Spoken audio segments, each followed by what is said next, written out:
오라 우리가 여호와께 예배드리자. 오늘 시편 95편의 말씀을 가지고 함께 또 성령 하나님께서 주시고자 하는 영적 깨달음 함께 나누기를 원합니다. 오늘은 우리가 다시 한번 예배의 본질을 붙잡고 진정한 예배가 무엇인가를 좀 우리가 깊이 생각해 보는 시간이 되었으면 좋겠습니다. 오늘 본문으로 이렇게 시편 95편을 선택한 이유는 하나님의 백성들을 지금 예배의 자리로 부르시고 있는 하나님의 말씀이 되시기 때문입니다. 우리가 예배에 우리가 올인을 해야 이게 오직 성령의 능력으로 우리가 살아갈 수가 있다는 것이죠. 그래서 시편 95편이 어떻게 시작이 되는가 하면 우리가 다 함께 읽었지만 1절을 보면은 오라 우리가 여호와께 노래하며 우리의 구원의 반석을 향하여 즐거이 부르자. 예배의 자리로 와라 이 말이죠. 하나님께 즐거이 찬송하며 즐거이 외치는 그런 자리로 오라고 지금 시편 기자는 하나님의 백성들을 향하여 이렇게 말하고 있는 것입니다. 계속 말씀을 보면 2절의 말씀을 보니까 우리가 감사함으로 그 앞에 나아가며 주 앞에 나아가며 시로 그를 향하여 즐거이 부르자. 노래 부르자 이렇게 초청을 하고 있죠. 저는 이 말씀을 묵상하면서 오늘 우리가 이러한 중심으로 나아가야 하는 그러한 마음을 좀 갖게 되었습니다. 요한복음 4장 24절의 말씀, 우리가 잘 아는 말씀, 예수님이 이렇게 말씀하셨죠. 하나님은 영이시니 예배하는 자가 뭐라고요? 신령과 진정으로 예배하죠. 우리가 예배 들어올 때 신령과 진정으로 나와야 된다는 거예요. 그래야 하나님이 받으신다는 거죠. 하나님은 영이시기 때문에. 이렇게 예수님께서 가르쳐 주신 것처럼 우리의 마음이 참 중요하다는 거. 우리가 예배 나올 때도 이렇게 신령과 진정으로 나오는가 하면은 그렇지 않는 사람들이 있다는 거예요. 그래서 이 말씀을 하신 거예요. 예배 나올 때 우리가 신령과 진정으로 나와야 돼요. 마음이 중요하다는 것입니다. 그래서 주일 예배뿐만 아니라 모든 공예배에 우리가 수요 기도회나 새벽 기도회나 모든 우리의 공예배 주의 백성들이 예배당에 모여 예배 드릴 수 있는 것은 참 우리의 특권이고 영광이죠. 하나님의 회중들이 모여서 하나님께 예배 드리는 곳에 하나님께서 강력하게 역사하신다는 것입니다. 이렇게 예배 드릴 수 있는 것이 우리의 특권이며 영광입니다. 따라서 오늘 우리가 어디에 있든지 이 시편 기자의 고백대로 오라 우리가 하나님께 예배 드리자 라고 우리를 초청하시는 성령님의 음성을 듣고 우리가 힘써 그 자리로 나아갈 수 있는 저와 여러분 모두가 될 수 있기를 예수님의 이름으로 축원합니다. 그렇다면 왜 우리가 이렇게 하나님 앞에 나와서 찬송하며 즐거이 노래하며 기쁘게 예배 드릴 수 있는 것일까요? 이 시편의 말씀을 계속 보면은 그 이유를 잘 설명해 주고 있습니다. 먼저 그는 위대하신 하나님이라는 것을 보게 되죠. 3절에 보니까 여호와는 크신 하나님이시요 모든 신들 위에 크신 왕이시요 크신 하나님 만유의 주가 되신 온 우주 만물을 창조하신 하나님, 영어로 말하면 King of King, Lord of Lord, 왕 중의 왕, 주의 주, 그렇죠? 그런 하나님이 되시기 때문에 우리는 그런 하나님 앞에 홀로 예배를 받으시게 합당하신 하나님 앞에 우리의 무릎을 꿇고 기쁘게 소리쳐 예배 드리는 것은 우리가 해야 할 마땅한 자세요. 기쁨이요 영광이라는 것을 말씀을 통해서 보게 된다는 것입니다. 그는 위대한 하나님, 우리 하나님은 위대하신 분이 되신다는 것을 말씀해 주시고 있고, 두 번째로는 우리가 왜 이곳에서 이렇게 예배를 드려야 되나? 그는 만물을 지으시고 통치하시는 우리 주님이 되신다는 것입니다.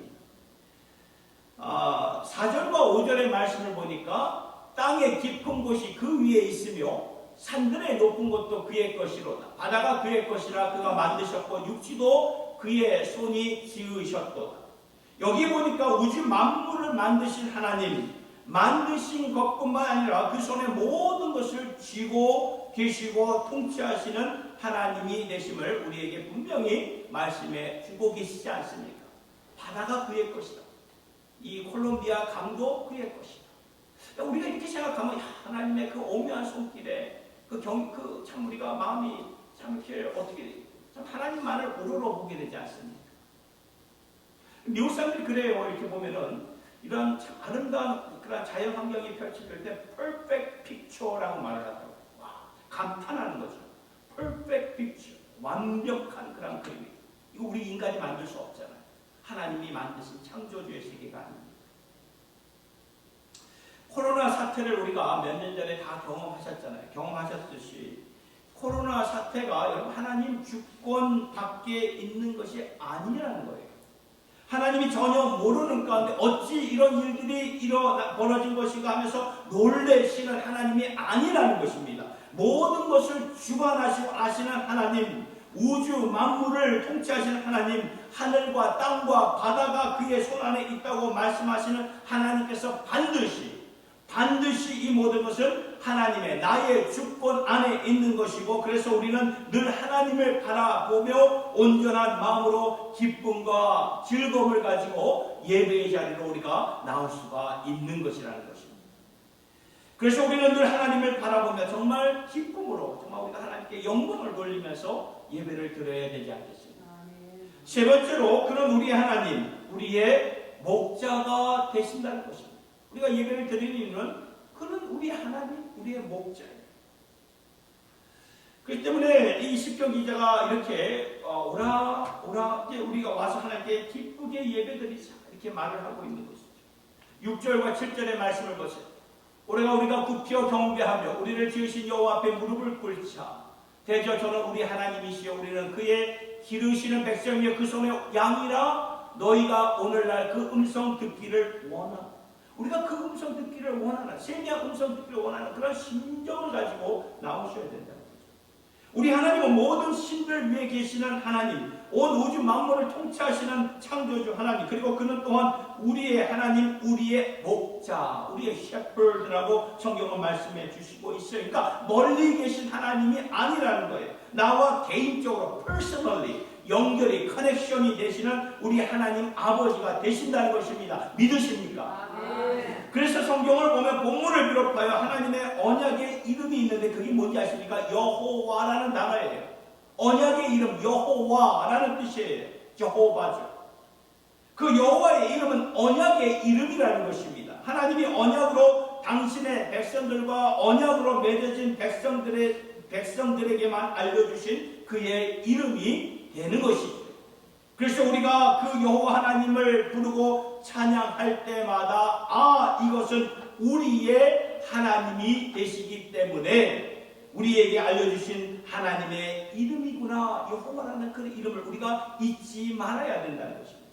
그분은 우리 하나님, 우리의 목자가 되십니다. 그래서 우리의 이름을 아시고 저와 여러분의 이름을 아세요. 그리고 우리의 음성을 들으시고 우리와 함께 하시는 선한 목자가 되신다고 말씀하시는 것입니다. 그래서 이곳에 와서 함께 우리가 예배드리는 이유가 바로 그것 때문에 우리가 이렇게 그 예배 드린다는 것은 기쁘다는 거죠. 그가 이러한 하나님이 되시기 때문에 예배 드리는 것은 당연한 것이고 이것은 우리에게 가장 큰 영광이요 하나님의 백성된 우리가 이 나중에 훗날에 천국에 가서도 영원히 하나님 앞에 예배 드리는 것이 바로 우리의 예배의 사역이라고 말씀해 주시는 것입니다.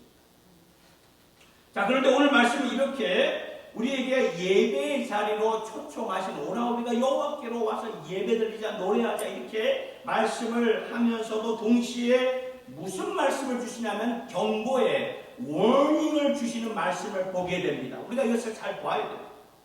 이게 굉장히 중요한 말씀이 됩니다. 경고의 말씀 어디서부터 나오냐면 7절 후반절부터 나오게 되는데요. 7절 마지막 부분에부터는 이렇게 나와 있죠. 너희가 오늘날 그의 음성 듣기를 원하노라 이르시기를 너희는 무리바에서와 같이 또 광야 마사의 날과 같이 너희 마음을 강팍하게 말지어다. 이게 개역 한글인데 개역 개정은 너희가 오늘날 그 음성 만일 너희가 그 음성을 듣거든 이렇게 나와 있어요. 이 개역 개정이 좀 더 맞는 것 같아요. 이렇게 번역을 해보면은. 우리가 이렇게 예배 드릴 수 있는 백성임에도 불구하고 우리는 쉽게 예배의 마음을 잃어버릴 수가 있다는 그 말이 아니겠습니까?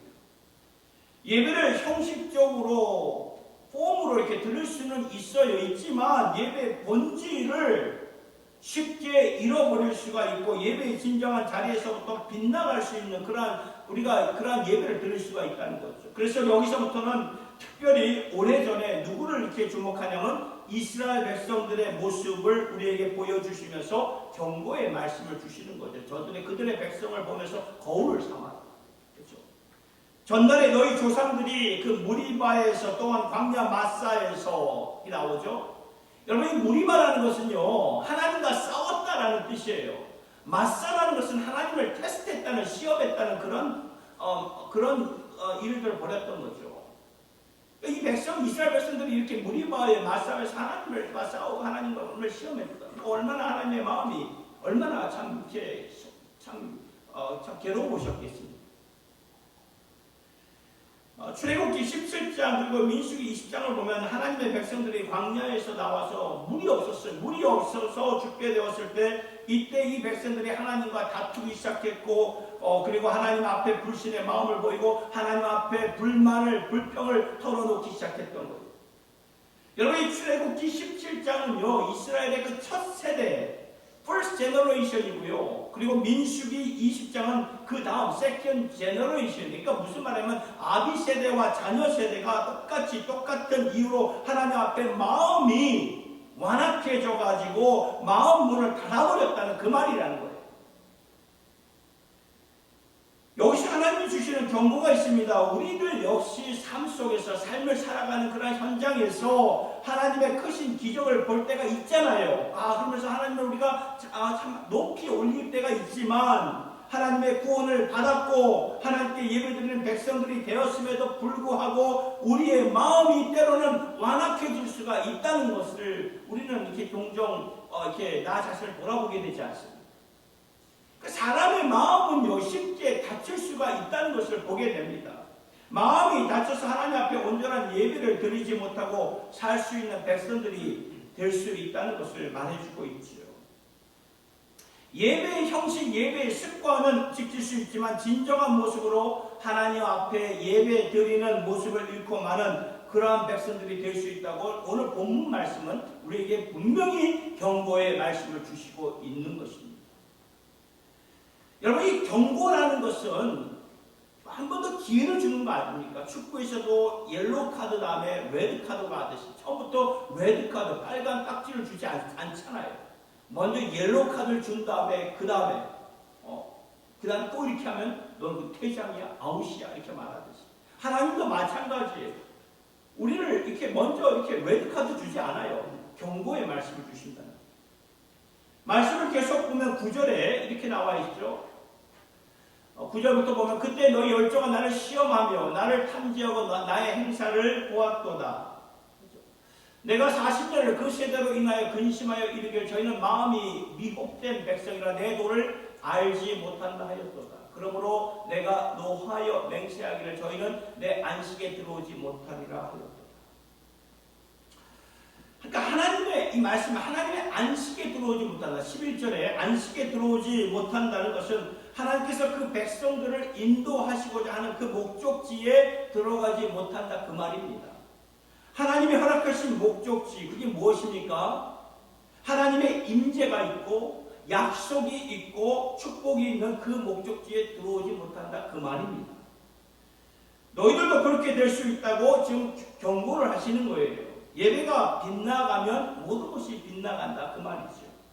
너희들도 오라 우리가 하나님께 경배하며 즐거이 그 앞에서 외치면서 예배를 드리자. 이 시편 95편이 처음에 시작이 그렇게 나가고 있지 않습니까? 그렇게 초청을 하며 그 하나님이 어떠한 하나님이신가 우리에게 분명히 보여주시다가 7절 후반절부터 만일 우리의 마음이 완악해지고 다치고 이스라엘 백성들처럼 그 조상들처럼 불만과 불신으로 마음이 완악해진다면은 그래서 예배의 그 중심을 진정한 모습을 잃게 되면 모든 것을 잃게 되는 것이다. 모든 것이 그렇습니다. 예배가 빗나가면 우리의 신앙도 빗나가게 되고 우리의 영성도 빗나가게 되는 것이 의미심장한 경고의 말씀이 아닐 수가 없죠. 오늘 이 시편 95편의 이 앞부분과 뒷부분의 말씀이 너무나 대조가 되는 말씀인데 이러한 경고 우리가 정말 주의 깊게 들어야 된다는 것입니다. 우리도 살다 보면은 이렇게 마음이 불만과 불신으로 채워질 수가 있어요. 어렵기 때문에 막막하기 때문에 힘들기 때문에 두렵기 때문에 우리의 마음이 다칠 수가 있다는 것입니다. 하나님 어떻게 된 것입니까? 하나님 있겠습니까? 이 불신으로 우리의 마음이 완악해질 수가 있다는 것입니다. 불만으로 하나님 앞에 나올 수가 있어요. 우리 자녀들도 보세요. 부모님과의 관계가 안 좋을 때 그 불만의 토를 자녀들이 부모님에게 막 쏟지 않습니까? 그런 거예요. 그러니까 다친 상태가 되면 그렇게 불만과 불평이 막 터져 나오는 거예요. 그러한 상태로는 우리가 진정한 예배를 드릴 수가 없고 진정한 예배를 드리지 못하면 모든 것을 잃게 된다는 그 말씀이죠. 그래서 하나님이 우리에게 경고의 말씀을 주시는 것입니다. 왜 경고의 말씀을 주시는 것입니까? 우리를 사랑하기 때문에. 사랑하기 때문에 경고의 말씀을 주시는 거예요. 왜냐하면 우리를 경고하셔서 거기서 다시 돌이켜가지고 하나님의 안식처로 돌아오게 하시려고, 들어오게 하시려고 지금 우리를 이끄시려는 하나님의 그 중심을 우리가 읽을 수 있어야 된다는 것입니다. 그러면 오늘 이 경고의 원인에 경고의 말씀을 들으면서 우리가 어떠한 상황, 어떠한 환경에서도 예배의 중심을, 본질을 우리가 잃지 않기 위해서는 꼭 필요한 것 두 가지가 있어요. 이걸 두 가지를 우리 마음판에 정말 새기면서 기도하면서 정말 우리가 나아가면 참 좋겠습니다. 첫 번째는 우리가 주의 말씀에 집중하면서 나와야 된다는 거예요. 집중하지 않으면 하나님의 말씀이 뭔지, 뭐를 들었는지 다 잊어버리게 돼요. 집중을 해야 된다. 집중을 해야 그나마 거기서 우리가 알게 된다는 거예요. 깨닫게 되고. 오늘 본문의 경고가 그렇게 시작이 되죠. 7절로 다시 돌아가 마지막 부분을 보면은 너희가 오늘 그 음성 듣기를 원하노라. 이게 개역 한글이고, 개역 개정은 너희가 오늘 그의 음성을, 하나님의 음성을 듣거든, 주의 말씀을 듣거든, 그 말이겠죠. 앞부분에서 우리를 계속 예배의 자리로 계속 초청하면서 우리 예배의 대상 되신 우리 하나님이 어떠한 분인가를 보여주시면서 주시는 말씀이 오늘 주의 음성을 듣거든. 그렇죠? 이러한 경고가 시작이 되는 것을 봅니다. 이 말은 무슨 의미입니까? 그분 말씀을 집중하면서 이렇게 나와라, 그 말이에요. 하나님은 오늘 우리에게 필요한 말씀을 각자의 그러한 처한 상황에 맞게끔 주시는 분이십니다. 그러니까 우리는 어제에 집착한 경우가 많죠. 어제에 집착하지 말라는 거예요. 아직 보이지 않는 내일 때문에 염려하면서 마음문을 닫지 말고 하나님에게는 오늘이라는 거예요. 오늘. 우리에게는 과거와 현재, 미래와 오늘이 있지만 하나님에게는 영원한 오늘이라는 거예요. 영원한 오늘입니다. 우리의 시간 개념과는 완전히 다르죠. 하루가 1000년이고 1000년이 하루 같은 이 하나님의 시간, 우리의 인간의 시간과는 완전히 다릅니다. 오늘의 흡족한 은혜를 항상 주시는 우리 하나님 아버지가 되시기 때문에 사도 바울은 그래서 고린도후서 6장 2절에 우리가 잘 아는 말씀, 보라 지금은 은혜 받을 만한 때요, 보라 지금은 구원의 날이로다. 믿으십니까? 아멘. 오늘의 흡족한 은혜를 반드시 주님의 그 말씀으로 우리에게 주신다는 것입니다. 오늘의 생명의 말씀을 반드시 우리에게 주시는 하나님이 되신다는 것입니다. 특별히 예배 드리는 자리에서 하나님은 우리의 심령에 말씀으로 두드리신다. 주의 말씀으로 두들겨요. 영과 진리로 예배 드려라. 그 진리는 바로 하나님의 말씀 아닙니까? 말씀에 빠진 예배는 없습니다. 말씀 없이 우리의 예배를 받으시지 않아요. 말씀하시는 하나님이시기 때문에 그렇습니다. 그 말씀을 경청하면서 예배의 자리로 이렇게 나오라고 우리를 부르시는 거예요. 오늘 이렇게 힘들고 두렵고 어려운 상황에 처하신 분들 계십니까?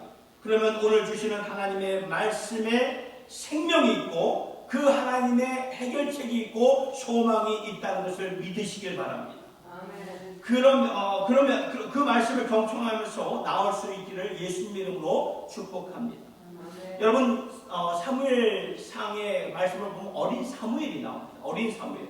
하나님의 말씀이 희귀한 때, 정말 희귀한 때 살았던 인물이지. 그런데 그 어린 사무엘은 그 말씀을 경청하면서 살았다는 거죠. 항상 말씀을 향해 영적인 안테나를 세우면서 살았다는 것인데, 오늘날로 말하면 영적인 그 촉을 세우면서 말씀의 그 촉을 향한 촉이 세워져서 하나님이 말씀하시는 것을 잘 들으면서 주의 깊게 경청하면서 묵상하면서 살았던 이 어린 사무엘을 우리가 거울 삼아서 우리가 그 어린 사무엘을 따라서 살아가야 되지 않겠습니까?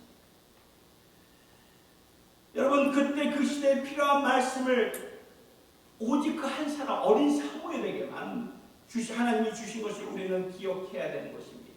그래서 시편 기자는 119편 164절의 말씀에 이렇게 말씀하셨죠. 주의 의로운 규례들로, 말씀입니다. 말씀으로 말미암아 내가 하루 7번씩 주를 찬양하나이다. 보셨나요? 주의 의로운 규례들, 말씀으로 말미암아 내가 하루 7번씩. 여러분, 이 7이라는 숫자는 완전한 숫자입니다. 성경의 숫자죠.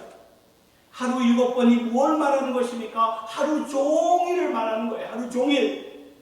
수시로 무시로 하나님의 말씀을 내가 묵상하면서 그분의 말씀을 내가 들으면서 그분의 음성을 내가 경청하면서 하루 7번씩 주를 찬양합니다. 주의 말씀 때문에 그렇게 살라는 거예요.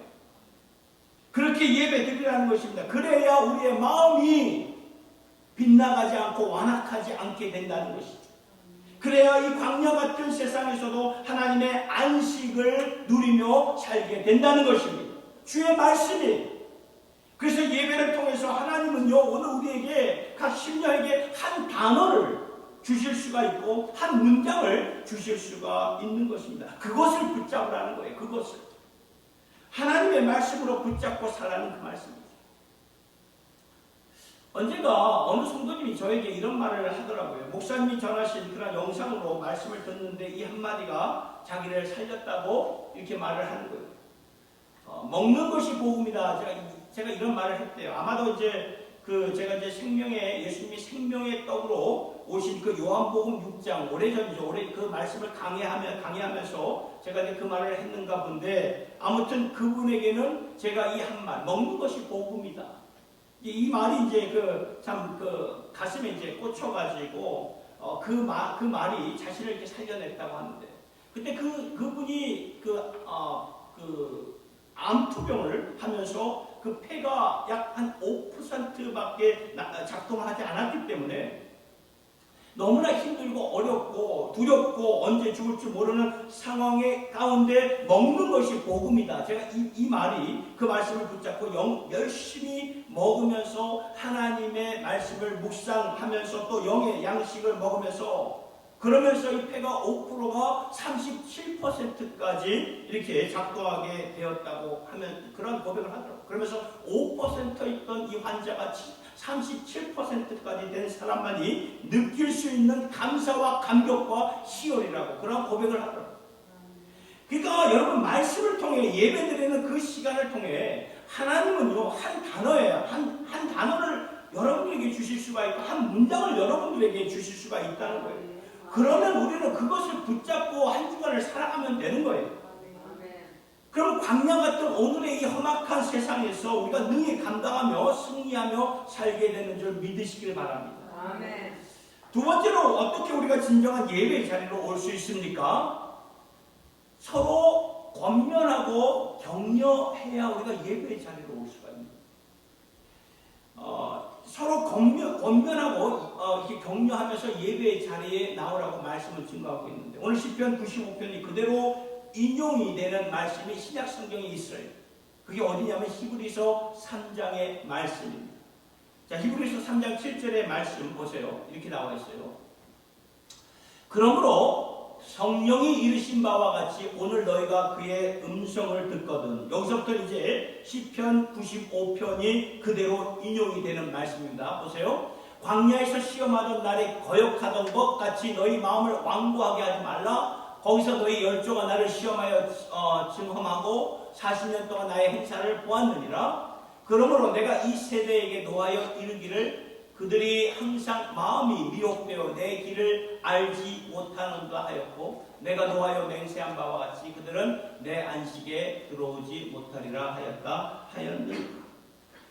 여러분, 이 히브리서 3장 말씀이 시편 95편을 그대로 인용했는데, 그러면서 바로 연결과 동시에 권면하는 말씀이 바로 히브리서 3장 12절 13절의 말씀입니다. 보세요. 형제들아, 너희는 삼가 혹 너희 중에 누가 믿지 아니하는 악한 마음을 품고 살아계신 하나님에게서 떨어질까 조심할 것이요.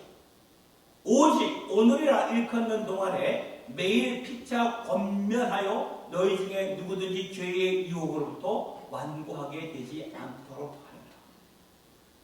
보셨나요? 하나님은 이 시편 95편은 말씀을 히브리서 기자는 어떻게 적용을 했냐 하면은 형제들 악한 불신의 마음으로 살아계신 하나님께서 멀어질까봐 서로 돌아보면서 오직 오늘이라고 하는 일컫는 동안에 매일 피차 권면하여서 너희 중에 누구든지 죄의 유혹으로부터 완고하지 않도록 해라. 하나님은 오늘 저와 여러분들에게 허락해 주신 놀라운 선물이 있습니다. 그게 뭘까요? 놀라운 선물이 있는데 그것은 바로 성도의 교제라는 것입니다.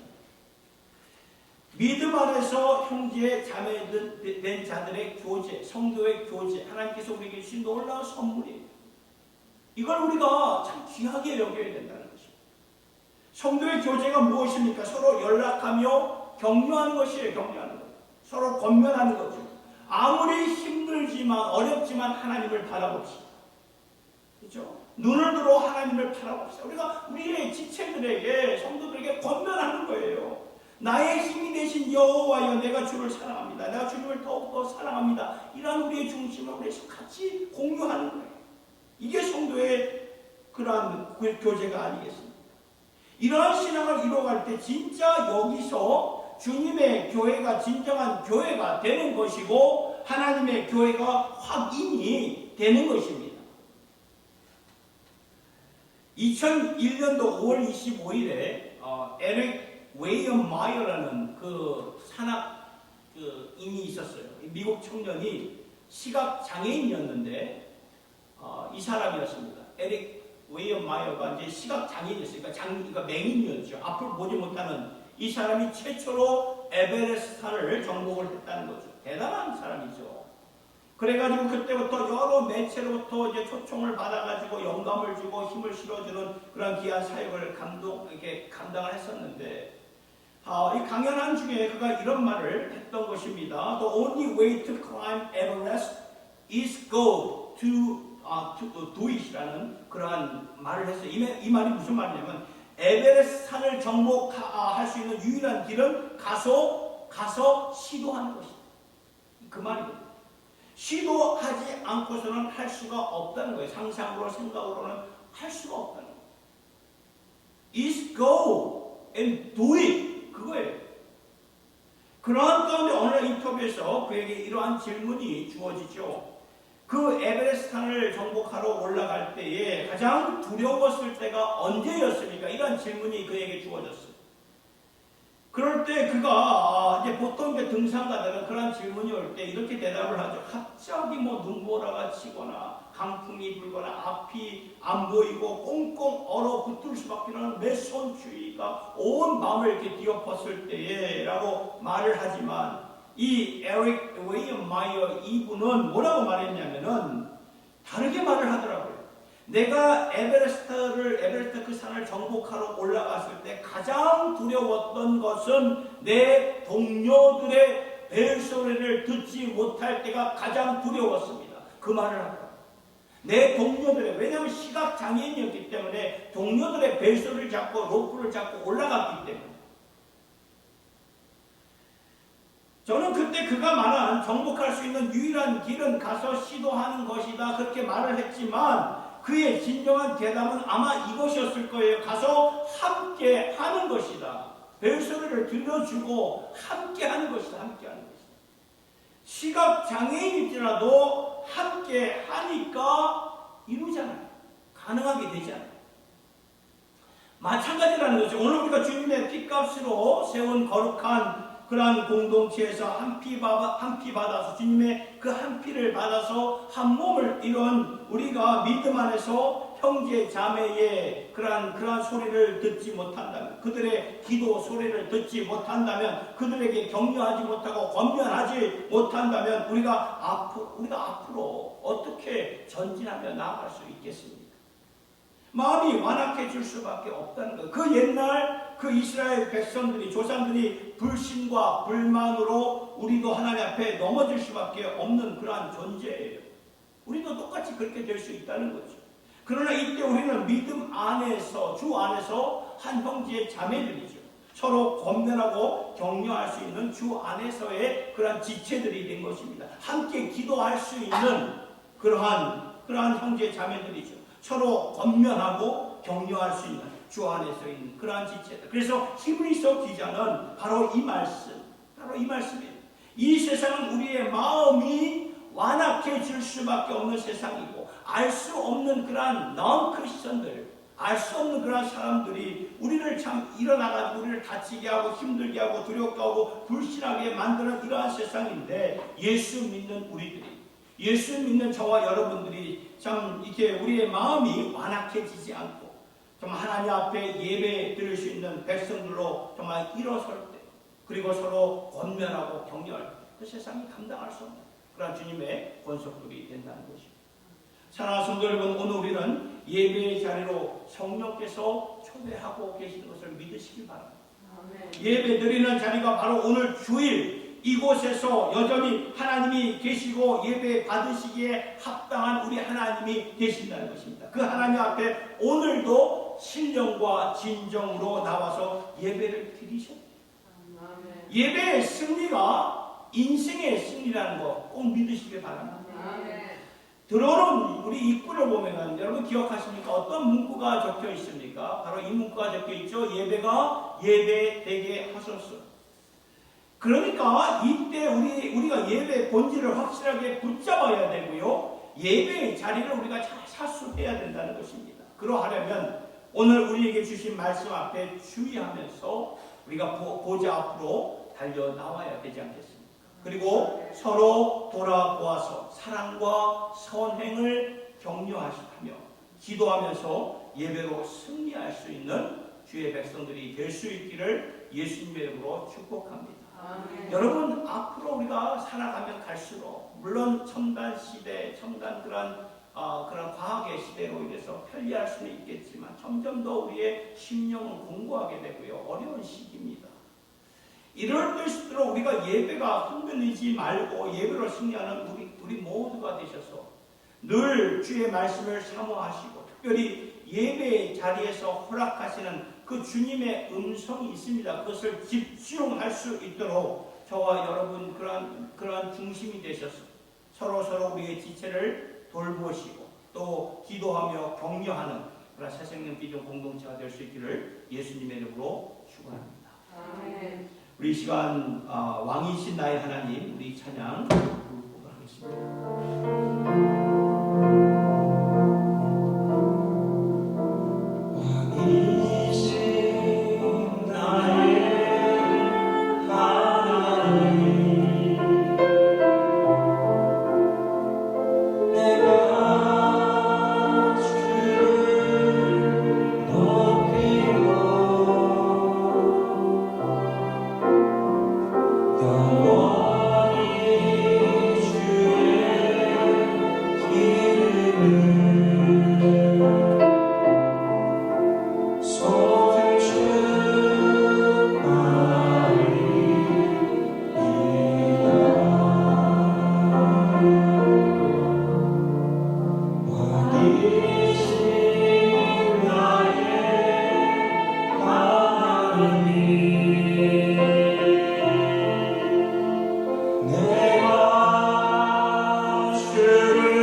기도하겠습니다. 하나님 아버지, 오늘 우리는 예배드리는 주의 백성들로 주님 앞에 나왔습니다.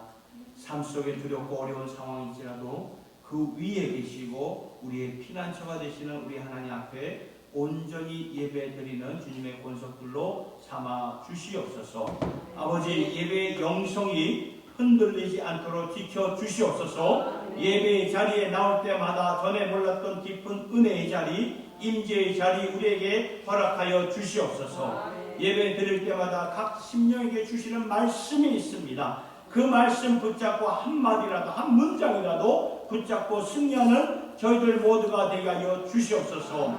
그리고 서로 격려하고 돌보는 주의 백성들, 지체들 되기를 원합니다. 이러한 광야와 같은 세상에 우리가 홀로 있는 것이 아니라 사랑하는 주님의 백성들과 함께 한 지체가 되어 주님과 함께 걸을 수 있다는 것이 너무나 감사합니다. 우리가 함께 서로 돌보며 격려하며 기도하는 믿음의 공동체 되게 하여 주시옵소서. 하나님 감사합니다. 모든 영광 받으시기에 합당하신 우리 주님께 모든 찬송 올려드릴 때에 우리 주 예수님의 이름으로 기도드리옵나이다. 아멘.